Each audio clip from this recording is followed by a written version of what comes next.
Hey fellow collectors, this is Lithium017 bringing you my next unboxing video. This is Mario's 25th anniversary Super Mario Bros. Super Mario All-Stars limited edition pack. This was released on November the 12th in North America. However, it's been out in Japan and Europe for a few weeks already. This version is a little bit different than the European and Japanese one because the pictures are actually of North American games. European had the Japanese pictures and obviously Japan had the same as well. So this is essentially the exact same set as Super Mario All-Stars on the Super Nintendo. So I thought it would be a little bit fun to compare the two, see if there's any differences, although I'm told there are not, and basically tell you what the best bang for your buck is. However, this is already sold out everywhere in Ontario, I'm told. I was fortunate enough to pick up this copy, and I'm keeping it sealed for myself, another copy that I have opened already, and a third copy that's actually a gift for a friend. But because it sold out so quickly, within basically 48 hours, it was sold out everywhere. That's why I picked up, and I'm going to keep one sealed, and I'm going to open one and obviously use it myself. It costs $30 at most stores, and some it costs $35. So this is the front cover, and this is obviously the North American release, and there's some Velcro to keep it closed, and you open that up, and it shows you the 4 games from Mario All-Stars from 1985, obviously the 25-year anniversary, Super Mario Bros., and then Super Mario Bros. The Lost Levels, Super Mario Bros. 2, and Super Mario Bros. 3. In Japan, Super Mario Bros. 2 was actually called Super Mario Bros. USA. It just has some pictures and also lets you know that you're going to get a music CD of Mario and a commemorative book for 25 years. On the back of the set, it's a little bit different than the European version. Just lets you know again what's inside and all the warnings and things like that. And it also shows you that you can play with the Wii Remote, the Classic Controller, or the GameCube controller. So I have out my Super Nintendo to compare the Mario All-Stars and Super Nintendo controller, as well as my Wii. And I have the 3 controllers, the Classic, the GameCube, and the Wii Remote. I'm going to play with all 3 and kind of give a review of the game as well. And I have my lower TV set up with my Super Nintendo and an upper one set up with the Wii, so I can kind of show you a comparison. I'm told that there are no differences though. So I'm going to keep this one sealed and the other one obviously for the gift. And so after you open this up, first thing, there are seals. It's hard to see, but there is a circular seal on the top, and there was a circular seal on the bottom. So I took that off already. Be very careful trying to take it off if you want to keep it mint, because trying to get the sticker up is very difficult. You might want to just cut right through it, but I was trying to keep the sticker intact, and didn't do the best job anyways. So that's a little tip. Be careful, obviously, if you want to keep it mint. So I did already open up just the music, but I did not open up the game yet. The game is still sealed. I'll open that up later. So the front of this looks the same as the European release. However, the back is different. There is some damage here, and I'll talk about that in a minute. Very upset about that already.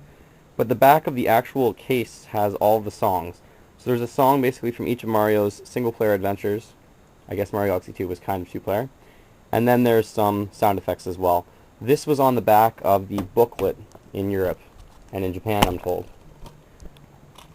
So the disc, it's gold, and it says Super Mario History on it, 1985-2010, and it just says 25th anniversary on it, and made by Nintendo. And first thing I'm going to talk about is the box. You can see the recycle symbol here, and as I bring up the disc as carefully as possible, the recycling symbol is also there. Not the recycling symbol, but actually that's just for the disc. So that's why I had the damage, because if you grab it too hard, it's simply paper. Nintendo kind of went really cheap with this, in my opinion, and the paper, as you can see, just cut right through when I grabbed it a little bit too hard, apparently. So be very careful with that if you don't want to damage yours. Unfortunately, I already did. So I'm going to pop in the soundtrack so that we can have it in the background. I also pulled out a CD player. Okay, so I got the music up and running.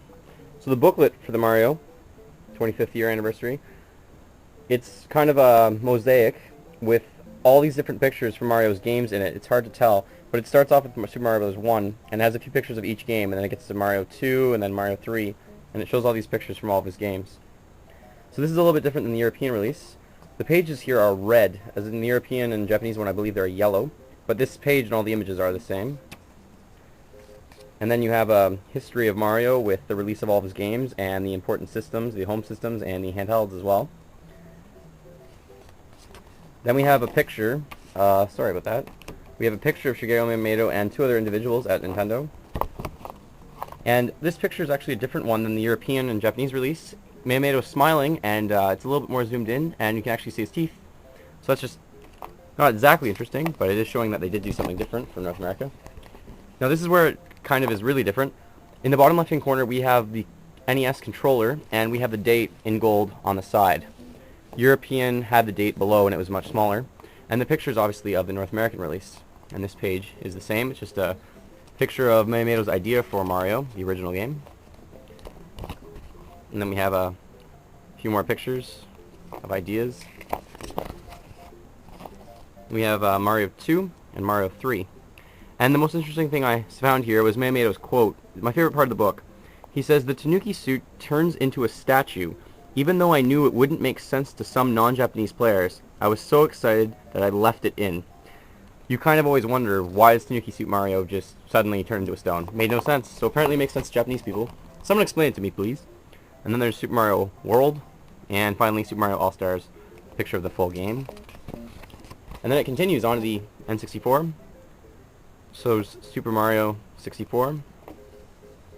Some other drawings, this is the same, I think. And Super Mario Sunshine. And then on the DS, New Super Mario Bros. And Super Mario Galaxy. And New Super Mario Bros. Wii. Another good quote was, Miyamoto actually says, "I finally achieved one of my lifelong dreams, creating a Super Mario game everyone could play together." So that was kind of, oh, nice. Nice moment for Miyamoto. And finally, Super Mario Galaxy 2. One of my favorite games of all time. And this artwork is the same, I believe. And there's some more artwork.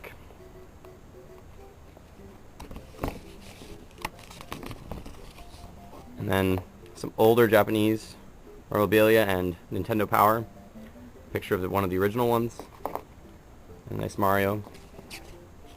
Approaching the end. And at 25 years, many employees at Nintendo. And then this red picture, that's all of the baddies with a lot of the Koopa Kids and Bowser. And Monty Mole even. And the back of this one shows pictures of all the games and the releases. On the European version, I know this back actually had the song list, which was on the back of this. So that's a few differences. So next I'm going to open up the game, as it is still sealed. But first of all, I guess, the cover. It's very cool looking, very nice older Mario. And then the back just has the generic stuff. Okay, so I haven't cracked this open yet. So let's give it a whirl. So there's the disc. It's red with a bit of a goldish brown outline, which is kind of odd. But it's not, doesn't look as gold as it should. And then Club Nintendo. And of course, since I'm in Canada, we're going to have two booklets, the Canadian and the French booklet.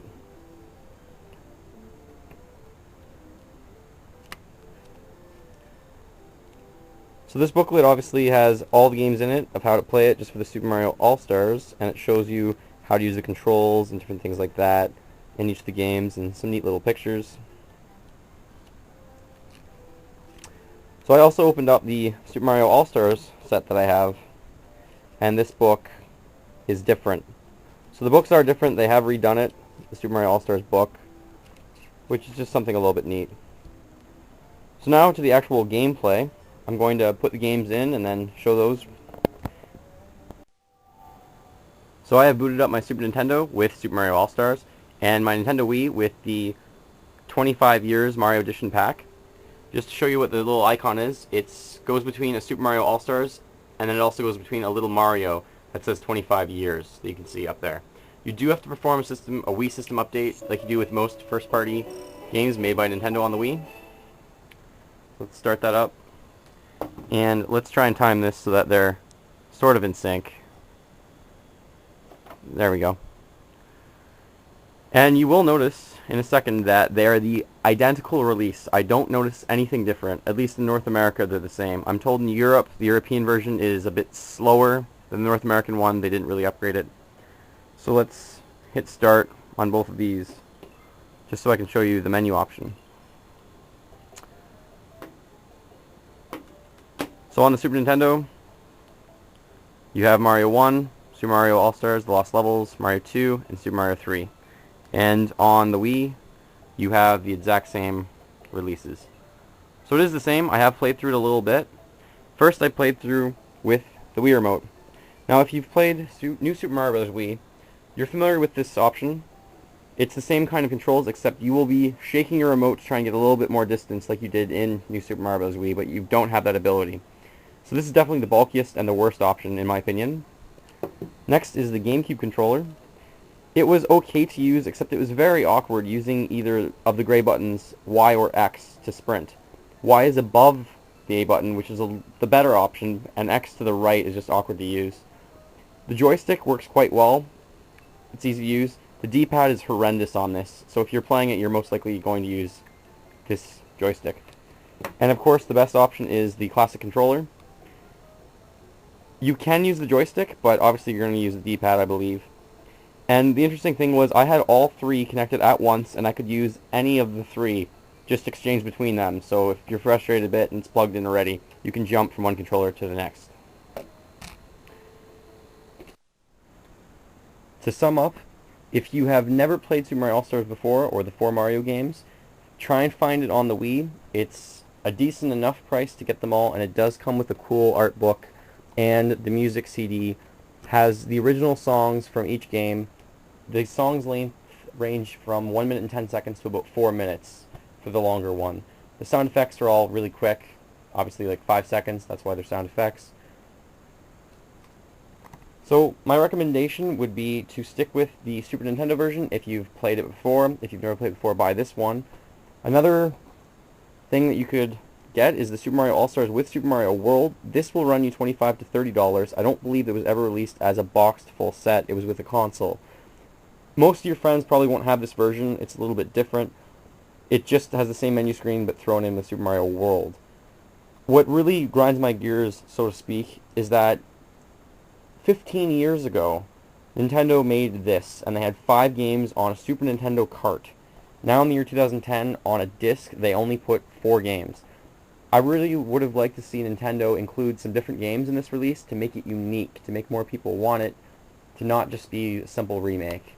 They could have included maybe Super Mario 64 or Super Mario Land on the handheld consoles. That would have been a really interesting thing, and again, make it original. So I think Nintendo kind of copped out and made something that they would just get more profit. I know it's a limited release, and they could have released a lot more and probably sold them, but still, it feels like they did this really easily and took an easy way out. So that was my unboxing video of the 25th anniversary. Hope you guys have a great day. Sorry it was a little long, I just wanted to be very thorough. Ready, Kayla? Yep. We're gonna die immediately. Look at Look at that shroom! That is the world's most talented mushroom.